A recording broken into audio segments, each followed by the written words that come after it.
Salut à toi ami cycliste, à toi qui aime poursuivre lorsque la route s'arrête, bienvenue dans cette nouvelle vidéo. Et comme vous pouvez le voir, il y a pas mal de matos. J'ai reçu des roues Legend Wheel, j'ai reçu des pneus et je voulais en profiter pour revenir sur un sujet qui m'est souvent évoqué dans les questions que vous me posez sur le tubeless. J'avais déjà fait une vidéo sur le tubeless mais qui est un peu ancienne maintenant, il y a 2 ans et demi. Et il y a quelques mois quand j'avais vu Cédric de Normandie Cycling et puis Marjorie de Maki Cycling qui avaient tellement galéré pour passer leurs pneus en tubeless, je me suis dit voilà, il y a un sujet à revenir dessus. Et donc on va voir ensemble comment on va passer ces roues Legend Wheels. En plus j'en ai reçu 2 paires. Une paire que j'ai commencé, vous voyez, à monter ici, donc une paire de roues gravel et une paire de roues qui sera dédiée pour la route avec le système Classifed que je vous ferai découvrir dans quelques temps. Donc il y en a une qui sera équipée avec des gros pneus puisque derrière moi j'ai ce Diverge STR, vraiment un gravel qui permet d'aller dans l'engagé. Donc je dis allez, autant aller au bout du concept, en pneus en 47 de large, et puis on sera pour la route en pneus de 30 mm. Allez, on passe à l'action. La technologie tubeless est donc un système qui permet de ne pas avoir de chambre à air. Ceci va être assuré par à la fois une jante spéciale, donc une jante qui est étanche, et un pneu spécifique. Un troisième élément va venir compléter, comme ici, ce qu'on appelle un scellant ou liquide préventif. Le liquide préventif va avoir pour rôle exactement comme votre système sanguin, lorsque vous coupez, lorsque vous faites une blessure par exemple sur le bout du doigt, vos facteurs de coagulation vont venir colmater la brèche. Et bien c'est la même chose dans votre pneu tubeless, lorsque une aiguille, un silex va venir faire un trou, dans la mesure où celui-ci reste raisonnable, le liquide préventif va venir au contact de l'air, puisqu'il est liquide à l'intérieur de votre pneu qui circule, il va venir durcir et colmater la brèche. Ce qui fait que la plupart du temps, lorsqu'on roule en tubeless, on ne se rend même pas compte qu'on a crevé. C'est lorsqu'on démonte son pneu qu'on se rend compte qu'on a à l'intérieur parfois des aiguilles, des clous, des pointes, et finalement on ne s'était pas rendu compte de cet incident, d'où l'intérêt du tubeless. Le second intérêt du tubeless, c'est le fait de mettre des pressions beaucoup plus basses. Le fait d'avoir des pressions plus basses, c'est donc plus de confort, c'est également plus d'amorti dans les parties techniques, dans les descentes, également la capacité à mieux recruter les crampons qui se situent très souvent sur les pneus de gravel sur le côté, un peu moins sur la bande centrale, et donc d'avoir une meilleure traction dans les parties montantes, notamment dès que ça glisse, dès que c'est un peu boueux. C'est la raison pour laquelle aujourd'hui une grande partie des pratiquants de gravel roule en tubeless et on peut le voir sur la route de plus en plus. Autant en VTT, le fait de rouler en tubeless ne se discute plus. En gravel, il y a encore quelques personnes qui hésitent un peu parce qu'effectivement, il y a un petit peu de technique, un petit peu de technologie, mais une fois qu'on y a goûté, en général, on fait rarement machine arrière. Là où c'est plus discutable, c'est sur la route. Sur la route, ça va beaucoup dépendre de la section des pneus. J'ai utilisé du tubeless assez tôt dans ma pratique routière avant de faire du gravel et j'en étais revenu. Je l'avais expliqué dans la vidéo précédente. En effet, lorsque vous roulez sur des pneus assez étroits, par exemple en 25, en général on met beaucoup de pression. On met 6 bars, 6 bars 5, voire 7 bars. Et le liquide préventif qui est dans votre pneu n'aura pas le temps de faire son effet parce que la pression qui est à l'intérieur du pneu, elle est tellement importante qu'il va sortir plus vite qu'il n'aura le temps de faire son action. En gravel, c'est un peu différent. Là, le standard aujourd'hui, très souvent, beaucoup d'entre vous vont rouler avec 40-42. Et de mon expérience, je trouve que c'est un bon compromis lorsqu'on fait des choses assez mixtes. Mais si ce n'est pas déjà le cas, pensez à vous abonner. C'est très important pour le référencement de la chaîne. Pensez à lâcher un petit pouce bleu. J'en profite d'ailleurs pour vous remercier parce que vous êtes toujours plus nombreux à regarder les vidéos. Chaque semaine, je vous propose un sujet différent. Donc si vous voulez toujours encourager la chaîne, eh bien, la manière de remercier tout ce que je peux vous proposer, tout simplement, c'est vous abonner et lâcher un petit bleu et surtout mettre des commentaires parce que c'est les commentaires aussi qui font vivre la chaîne. En ce qui concerne le matériel maintenant, vous avez besoin de plusieurs choses. Vous avez besoin d'un pneu spécifique, vous avez besoin d'un appareil qui va permettre de monter en pression pour faire ce qu'on appelle claquer le pneu. Donc moi j'utilise ici un tank Zefal dans lequel on peut monter jusqu'à 16 bars, mais en général je mets moins, je mets 14. Vous voyez, quand vous lâchez 14 bars d'un coup, en général ça fait léquer votre pneu. Vous avez également des pompes à double corps qui permettent d'avoir la même fonction de ceci. On peut même parfois utiliser des cartouches de CO2. Ça, c'est ce que j'avais fait lors du Challenge Tourmagne lorsque j'ai dû passer mon pneu tubeless on va dire au milieu de l'épreuve. On peut parfois arriver à faire claquer son pneu sans système de pression, mais là ça va beaucoup dépendre des marques de pneus, des jantes. Il y a des pneus qui se montent facilement avec certaines jantes, d'autres moins. Donc c'est pas une règle absolue. pour sécuriser, moi j'utilise ce système-là que je trouve particulièrement simple et efficace. Il vous faudra également du liquide préventif. Alors, j'ai pas de marque spécifique à vous conseiller. Moi, celle que j'achète, c'est celle qui m'était conseillée par Chris Beck Dijon, hein, mon vélociste. C'est Orange Hill, bien adapté pour le gravel. Enfin, dans les qualités de préventif, vous avez des choses différentes, plus ou moins liquide, plus ou moins fibré. En général, sur du VTT un peu extrême, on a tendance à mettre des choses assez fibrées parce qu'on a besoin que ça colmate très très vite parce que les brèches peuvent être potentiellement plus importantes. Dans les pneus route, à l'inverse, on a tendance à mettre un préventif un peu plus liquide. En gravel, quelque chose entre les deux. J'ai pas de marque particulière à vous conseiller. Dites-moi d'ailleurs dans les commentaires le préventif que vous utilisez, si vous en avez testé plusieurs, s'il y en a que vous avez trouvé meilleurs que d'autres, lesquels. Moi je suis très ouvert à ça parce que j'ai pas de référence particulière par rapport à celle-ci. J'en ai utilisé plusieurs. Je trouve que celui-ci va bien. J'utilise également un petit flacon. Ici, c'est un ancien flacon justement de préventif Schwalbe qui est de 60 ml. En fait, je le remplis en général aux 3/4, ce qui fait donc la quantité qui convient bien pour chaque pneu. J'utilise également des démonts de pneus. Alors j'essaie de ne pas en utiliser, mais parfois néanmoins ça peut être nécessaire parce que on n'arrive vraiment pas à monter certains pneus vraiment en galère. Donc là on va découvrir si ces pneus Specialized se montent bien sur ces roues Legend Wheels. Un petit chiffon pour travailler proprement. Et puis dans cette petite coupelle, j'ai mis de l'eau avec un peu de produit vaisselle ou de l'eau savonneuse. L'idée c'est de la mettre sur les bords ici de la tringle du pneu pour faciliter le montage. C'est pas obligatoire, mais tout simplement ça peut aider pour simplement faciliter le montage. Voilà. Pour info, c'est magnifique et très léger roues Legend Wheels. Ce sont les Legend Wheels Pro, 1350 grammes à la paire, donc quand même très léger, avec des moyeux d'été suisse 350, des rayons plats, un super montage, des roues artisanales. Le bonus c'est que je vais pouvoir en tester deux différentes avec les moyeux classifiés. Ça pèse rien, donc ça sera parfait avec ce vélo. Voilà, puisque c'est un vélo haut de gamme, autant monter des roues haut de gamme sur ce vélo. Petite info, quand vous recevez des roues en test, ça je vous donne les secrets de YouTube, en fait vous recevez les roues brutes. Comme vous voyez, j'ai reçu la roue mais vous n'avez pas de disque, et comme j'avais reçu la roue arrière, bah c'est pareil, la roue arrière elle n'a pas de cassette, elle n'a pas de disque, donc c'est à vous de faire le montage. Donc parfois on se rend pas toujours compte, mais même quand je reçois des roues à tester, bah parfois je dois elles sont prêtées gratuitement, mais bien évidemment je dois acheter le disque, je dois parfois acheter une cassette, donc c'est pas toujours gratuit de faire des vidéos YouTube, contrairement à l'idée qu'on s'en fait, mais c'est vrai que ça permet de tester du bon matos, ce quoi je vais pas me plaindre. Et puis elle est équipée directement ici avec la valve tubeless, et le petit bonus c'est que vous avez un bouchon avec un tout petit trou à l'intérieur qui permet de servir de démonte au but. Bon allez, on va passer à la partie atelier. Donc on va déjà sortir le pneu de son emballage. Alors pour info, c'est un pneu donc de chez Spe, très cramponné puisqu'il s'agit du Rhombus Pro Tubeless Ready, c'est écrit dessus. Il est ici proposé en 47 puisque ce vélo peut accepter à peu près jusqu'à des pneus 47 en 700, et on peut monter un peu plus lorsqu'on est en 650B. Là on va déjà lui donner sa forme. Alors ce qu'il faut faire, bien évidemment, attention, sur un pneu vous avez des crampons, donc forcément un sens dans lequel ces crampons étaient conçus. Pour ça je vous renvoie la vidéo que j'avais fait avec Joël Balèze, donc l'ingénieur pneu de chez Hutchinson, qui avait expliqué comment les crampons étaient travaillés, et surtout ils ont un certain sens pour pouvoir produire leur accroche. Donc bien évidemment si vous le montez à l'envers, ça va pas le faire. Donc je vais déjà monter un côté du pneu, mais avant je vais faire ce que je vous avais évoqué. Ici donc j'ai un petit peu d'eau savonneuse, je vais en mettre sur les tringles.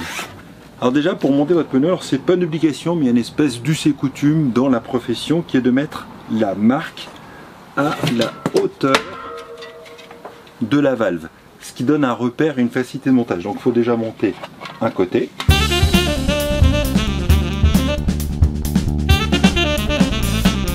Alors il faut bien le pousser pour qu'il est bien. Voilà. On a déjà un côté qui est monté.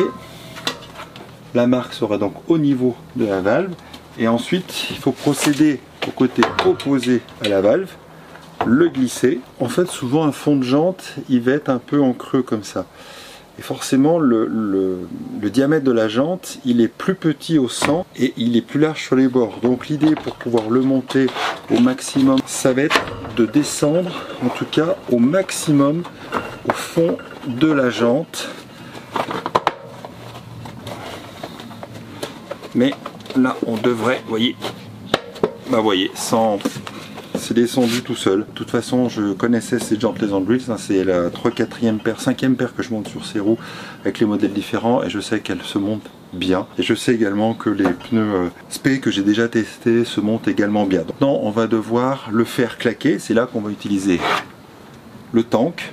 Pour ça, on dévisse la valve. On va démonter l'obus parce qu'une valve de tubeless par rapport à une valve de chambre, en fait, est en deux parties. Voilà. Derrière la pompe, là, vous avez un tuyau. Hop, je vous le déroule. Sur lequel on va brancher directement à la valve.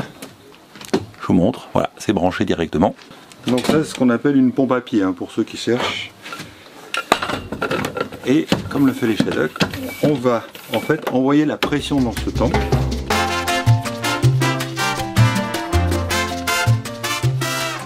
Une fois que la pression est montée, on lâche tout. Vous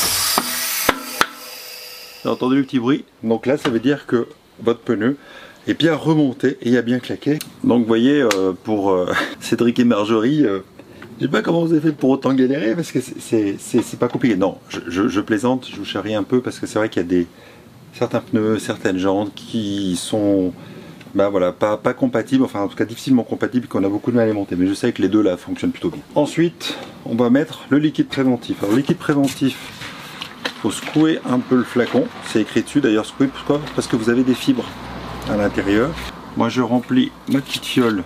Alors on peut utiliser une seringue également, c'est possible. Moi j'ai essayé la seringue, ça m'a pas convaincu. Donc je reste sur cette ancienne fiole qui va très bien. Et ensuite, eh bien vous allez tout simplement mettre votre préventif.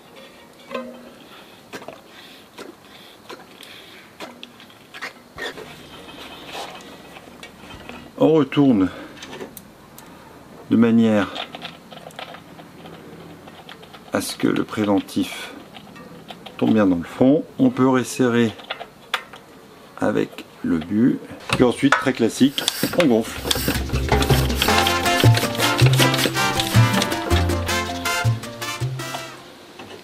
Ben voilà, votre montage tubeless est fait. Hein. Ce qui est bien, c'est de faire tourner un peu la roue pour répartir un peu le liquide préventif. Alors ce qu'il faut savoir, c'est qu'en fonction des marques de pneus et des marques de jantes, il est possible que la première fois, même quand vous l'ayez claqué, quand vous allez mettre votre liquide préventif, vous allez laisser reposer votre vélo, puis vous allez vous rendre compte que 15 heures après, voire le lendemain, à nouveau il est dégonflé. Ça peut arriver au début. Alors si ça peut être ponctuel, le temps que le liquide préventif vienne bien se mettre partout.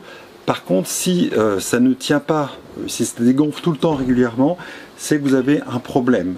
La fuite peut venir soit effectivement que votre pneu est mal claqué, très souvent c'est la valve qui est pas assez serrée ou qui est mal, mal étanchéifiée. La plupart des problèmes viennent de là.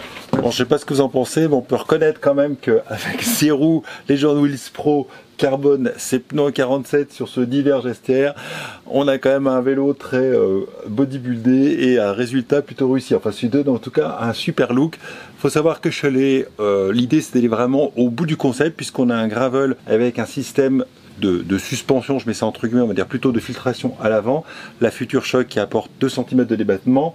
On a ici ce système un peu bizarre dont j'ai déjà pu faire un premier test dans la vidéo sur la Haute-Maurienne, mais je vous ferai un test approfondi. J'ai une épreuve en vue, notamment le Gravelman Jura avec lequel je vais faire ce vélo, donc je vais pouvoir vraiment tester comment ce vélo se comporte un peu en montagne et voir si ce système est probant ou non. Et on se retrouve juste après pour faire le montage des autres roues avec les pneus de route et on va voir.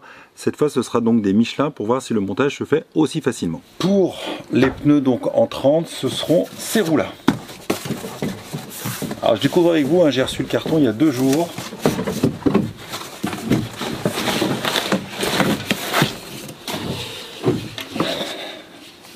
Là, donc c'est sur les RS Magnifique roue avec le carbone apparent, donc Legend Wheels,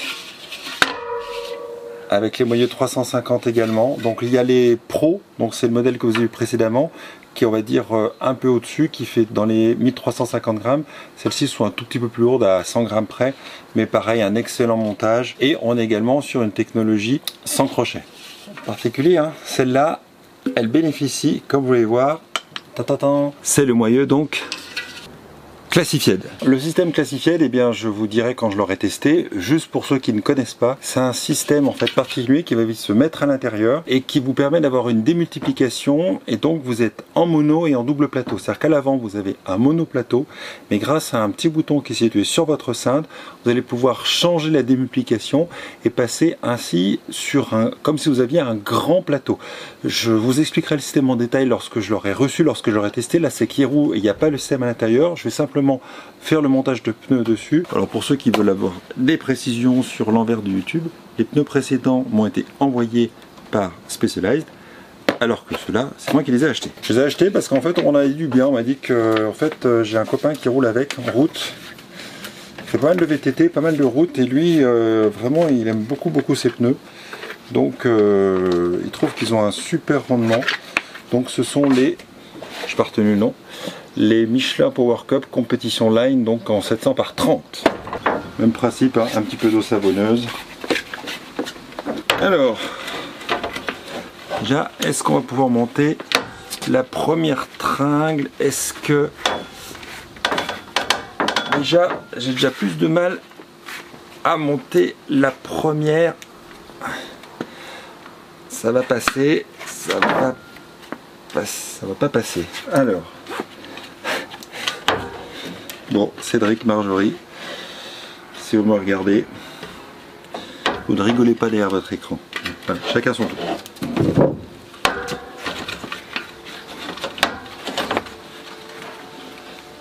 Voilà, est-ce que je vais y arriver?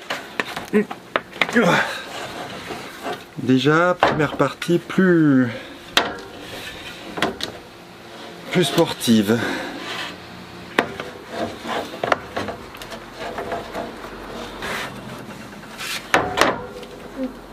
L'idée à chaque fois c'est de bien descendre le pneu au maximum au centre, parce que chaque micro-millimètre gagné, j'y suis presque.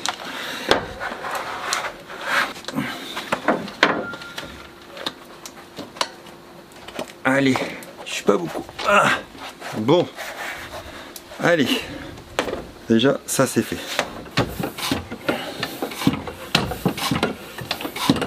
120 et on lâche. Alors la question, est-ce que quand on relâche ça se déclate pas? En principe non. Donc là je vais mettre un peu moins dans les pneus en 47.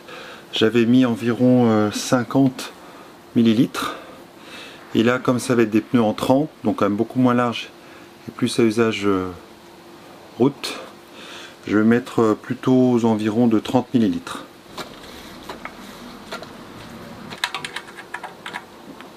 Maintenant on regonfle. Alors quand je gonfle en général, en première fois quand je viens de mettre du préventif, je mets toujours un petit peu plus. Par exemple, souvent en tubeless, je fais 77-78 kg. Sur des pneus en 42 par exemple, je roule souvent à 1,8, 2 de pression. Mais lorsque je les monte la première fois en tubeless, je mets sur des pneus en 40, en 42 plutôt 3,5 bars la première fois, pour vraiment que le pneu reste bien et que le préventif se diffuse bien partout. Je ne sais pas si c'est nécessaire, mais c'est juste un peu un usage et coutume, et je trouve ça, voilà, je le fais comme ça. Dites-moi vous dans les commentaires d'ailleurs si vous le faites, si vous mettez un peu plus. Là je vais mettre pareil, on est en 30, je vais mettre 4 bars. Un conseil, je sais que sur la route, beaucoup d'ingénieurs le disent, quelle est la largeur de jante idéale en fait sur la route? La largeur de jante idéale, c'est avoir une largeur qui est quasiment équivalente à la largeur de votre pneu. Pourquoi? Parce que si votre jante est très serrée et que le pneu est large, au lieu d'avoir une belle forme et de bien se loger, il va être trop serré à la base et donc il va être un peu en forme d'ampoule. Certains disent oui mais moi en tubeless j'aime pas trop baisser les pressions parce que je trouve que mon vélo il est pas stable. Et bien souvent le problème vient de là, c'est que votre jambe est trop étroite et votre pneu étant trop serré à la base, vous voyez une jambe d'ampoule, donc on a quelque chose qui se balade et qui n'est pas stable. Alors que quand la jante est beaucoup plus large, eh bien le pneu en fait s'installe mieux, il a plus une forme de U et pas d'ampoule, et forcément il est beaucoup plus stable dans les trajectoires et dans les descentes. Si vous respectez bien les étapes, si vous avez le bon matériel, franchement ça n'a rien de très compliqué. Souvent avant de passer au tubeless, on s'en fait toute une montagne. Il faut juste bien vous équiper. Donc je rappelle, il vous faut donc une pompe à pied, mais ça c'est indispensable que vous soyez en tubeless ou non, avec un manomètre pour vous indiquer la pression que vous mettez. Il vous faut un tank, ou alors vous avez des pompes avec deux canaux, un qui permet de monter la pression, un qui permet de lâcher. Vous avez également d'autres systèmes de tank que celui Zefal que je vous ai montré, mais celui est vraiment très simple, c'est mécanique, je l'utilise depuis longtemps et j'ai jamais rencontré de difficultés particulières. On peut utiliser également des cartouches, mais ça fait griller beaucoup de cartouches, alors que là, un tank, une fois que vous l'avez, vous pouvez le réutiliser de manière indéfinie. Mais voilà les amis, on est au terme de cette vidéo. J'espère que vous en savez un peu plus maintenant sur le tubeless. Pensez également à mettre la bonne quantité de préventif. Le bon préventif, je n'ai pas de conseils particuliers à vous donner. À vous de tester, voir ce qui vous convient. Et dites-moi dans les commentaires une nouvelle fois si vous avez trouvé des préventifs qui sont meilleurs que d'autres. Tous ne se valent pas, c'est pas toujours une question de prix, il y a vraiment des qualités différentes. Et puis enfin, le préventif, normalement, il sèche lorsqu'il est à l'extérieur, mais aussi dans le temps, il finit par sécher à l'intérieur. Surtout que là, on est l'été, donc la chaleur fait que votre préventif peut sécher. Donc pensez régulièrement, c'est-à-dire tous les 3 mois, 4 mois quand c'est l'été, tous les 6 mois au moins quand c'est l'hiver, à refaire un appoint de liquide préventif, ou alors vous démontez votre pneu, vous le dégonflez, vous écartez un petit peu pour voir s'il y a encore à l'intérieur, et puis vous en remettez. Et puis lorsque vous faites des gros événements, alors je n'ai pas fait pour le challenge du Tourmail, c'est vraiment le cordonnier mal chaussé, mais en général lorsque je refais des événements, je remets toujours 20-30 ml pour assurer la pérennité de mon voyage. Pensez à vous abonner, pensez à lâcher un petit pouce bleu, c'est très important pour le référencement, et on continue l'aventure, et je vous dis à la semaine prochaine. Roulez bien d'ici là, profitez de l'été, ciao ciao.